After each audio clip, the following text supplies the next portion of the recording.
Salut, c'est Jonathan. Et aujourd'hui, je te partage que cette parole ne te quitte pas. Je crois que tu as certainement vécu comme moi un moment où tu sais pas pourquoi, une épreuve vient, une difficulté surgit et le monde s'écroule. Et là, Dieu te donne une parole. Et voilà que tout ce qui semblait s'écrouler devant tes yeux, en un instant se reconstruit, même si tu ne vois rien. Cette parole que Dieu t'a donnée est plus forte et plus grande que la situation dans laquelle tu es. Alors que si tu regardes bien, 5 minutes avant, c'était pas du tout le cas. Une seule parole et tout change. Et c'est pour ça que la parole est appelée la parole de vie. Parce que devant tous les aspects où la mort semble régner, Dieu envoie sa parole et la vie règne de nouveau. La Bible dit dans Jean chapitre 6 verset 63, c'est l'Esprit Saint qui donne la vie. L'homme tout seul ne peut absolument rien faire. Les paroles que je vous ai dites, dit Jésus, viennent de l'Esprit Saint et elles donnent la vie. Juste après ce message, je vais te partager le témoignage d'une amie qui s'appelle Amélie et qui est passée par une épreuve terrible et à qui Dieu a libéré une parole. Cette parole lui a permis de tenir et de prendre une entière victoire aujourd'hui. C'est quoi ton verset préféré? Quelle est la parole que Dieu t'a donnée? Celle qui t'a marqué et qui peut-être devrait encore te marquer aujourd'hui. Ne l'oublie pas. Attache-toi à elle, parce qu'elle fait partie de ton histoire. Dieu te l'a confiée.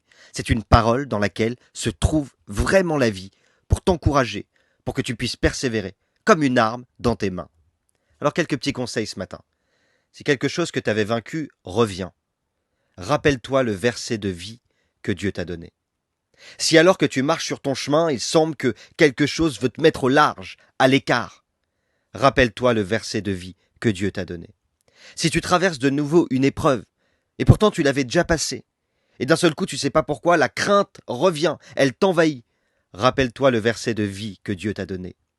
Et enfin, si ça semble trop compliqué pour toi, et qu'aujourd'hui les forces t'abandonnent, que tu te sens seul, et que tu n'arrives plus à voir tout ce que Dieu t'avait promis, c'est comme si c'était un nuage épais et tu ne vois plus clair. Rappelle-toi le verset de vie que Dieu t'a donné. Et n'oublie pas, Dieu a mis son potentiel en toi. Salut Jonathan, je te partage une expérience puissante que j'ai vécue avec le Seigneur avant que j'affronte la plus grande bataille de ma vie. Je me trouvais dans la salle d'attente du cabinet médical pour effectuer des examens et j'ai ces paroles qui résonnaient dans mon être intérieur. Attache-toi à Dieu, tu auras la paix et tu jouiras du bonheur. Job 22-21. J'étais décontenancée et confuse. Je ne savais pas comment interpréter ces paroles. Ensuite, 15 jours après avoir effectué les examens, les résultats sont tombés. J'étais atteinte d'une forme de cancer très grave et très avancée. Et cette parole qu'il avait déposée sur mon cœur, elle s'est enracinée en moi. Je m'y suis attachée fermement durant la tempête. Ma foi s'est ancrée autour de cette promesse. Elle m'a permis de tenir ferme et de rester en paix dans les pires moments de doute, de peur, ainsi que dans la peine.